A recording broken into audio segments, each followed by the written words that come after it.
பூரண அன்பு பயத்தை வெளியே தள்ளணும். பூரண அன்பு இல்ல, the perfect love cast out fear. பூரண அன்பு பயத்தை புறமே தள்ளணும். ஆண்டவருடைய அன்பு நம்மள நிரப்புச்சுன்னு வச்சுக்கோங்களேன், அழிவில்லாத அன்பு நம்மள நிரப்புச்சுன்னு வச்சுக்கோங்களேன், நமக்குள்ள இருக்கிற பயம் எல்லாம் போயிடும். எதிர்காலத்தை குறிச்சு பயம், மற்ற காரியங்களை குறிச்சு பயம், நாளைக்கு என்ன பண்ணுவேன், நாளைக்கு என்ன பண்ணுவேன், இந்த மாதத்தை எப்படி கடக்குவேன், இந்த சிச்சுவேஷன் எப்படி கிராஸ் பண்ணுவேன், இந்த பயங்களெல்லாம் நம்மளை விட்டுட்டு போயிடும். நம்ம இப்போ மெடிடேட் பண்ண ஒரு காரியம், ஒரு பொண்ணோ ஒரு பையனோ லவ் பண்ணும் போது அந்த பையனுக்குள்ள அந்த போல்ட்னஸ் வருது, தைரியம் வருது, ஆட்டோமேட்டிக்கா வருது இல்லைங்களா? இப்போ நம்ம வேலண்டைன்ஸ் டைம்ல கூட நம்ம பார்த்தோம், நிறைய பேர் அதெல்லாம் கொண்டாடுறாங்க, அதெல்லாம் செலிப்ரேட் பண்றாங்க. ஆனா அது நான் தப்புன்னு நான் சொல்ல மாட்டேன். ஏன்னா ஆக்சுவலி வேலண்டைன்ஸ் அப்படின்னாலே என்னன்னா ஜனங்க அதை வந்து தவறா வந்து பண்ணிட்டாங்க. வேலண்டைன்ஸ் அப்படின்றது ஒரு ஃபாதருடைய பேரா, ஒரு சர்ச் ஃபாதருடைய பேர் வேலண்டைன் அப்படின்றது.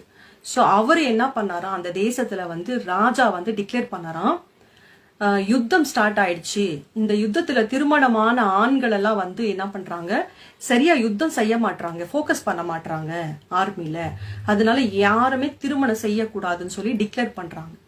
அப்போ அதுல ஒரு சில பேர் வந்து அந்த ராஜாவுக்கு தெரியாம அவங்க வந்து லவ் பண்றாங்க, நேசிக்கிறாங்க, கல்யாணம் பண்ணணும்னு ஆசைப்படுறாங்க. அப்போ இந்த ஃபாதர், சர்ச் ஃபாதர் என்ன பண்ணாங்கன்னா, அவங்க யாரை நேசிச்சாங்களோ, யார கல்யாணம் பண்ணணும்னு ஆசைப்பட்டாங்களோ அவங்கள குடும்பமா கூப்பிட்டு, அந்த பொண்ணு அந்த பையன் அவங்க குடும்பங்களை கூப்பிட்டு இந்த ராஜாவுக்கு தெரியாம திருமணம் செஞ்சு கொடுத்தாங்களாம். வேலண்டைன்ன்றது திருமண உறவுக்குள்ள இணைக்கப்படுறது. அதை வந்து தவறா வந்து ப்ரொபோஸ் பண்றது, அந்த நாள் இந்த நாள்னு சொல்லிட்டு வச்சுட்டாங்க. அப்படி கிடையாது. அந்த சர்ச் ஃபாதர் மேல இந்த ராஜா கோவப்பட்டு என்ன பண்ணாரோ, அவரை தூக்குல போட்டார். அது போட்டது 14th February அன்னைக்கு.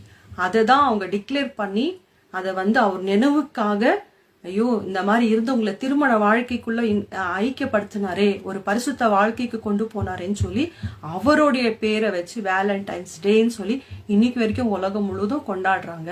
ஸோ அது ஒரு திருமண வாழ்க்கையை தான் குறிக்குது. சரிங்களா? ஸோ பாருங்க, அந்த அன்புக்காக, இந்த உலக அன்புக்காக எக்ஸ்ட்ரீம் லெவல் வரைக்கும் போறாங்க. ஒரு இப்ப பண்ணதா சாகசம் எல்லாம் பண்றாங்க. ஆனா நம்ம ஆண்டவர் நம்மளுக்காக அவர் உண்மையாகவே நம்ம மேல அன்பு வச்சிருக்கிறாருன்னு எப்படி ப்ரூவ் பண்ணாராம்? சிலுவையில கடைசி துளி ரத்தம் வரைக்கும் சிந்தினார். வாயில வடை சுடல, வாயில மட்டும் சொல்லிட்டு நான் எல்லா நேரத்துலயும் உன் கூட இருப்பேன் அப்படின்னு சொல்லிட்டு ஆண்டவர் விட்டுட்டு போல. நம்ம பாக்குறோங்க எவ்வளவு ஹாஸ்பிட்டல்ல மனைவிக்கு வியாதி வந்துச்சுன்னா ஹஸ்பண்ட் விட்டுட்டு போயிட்டுறாங்க, ஹஸ்பண்டுக்கு வியாதி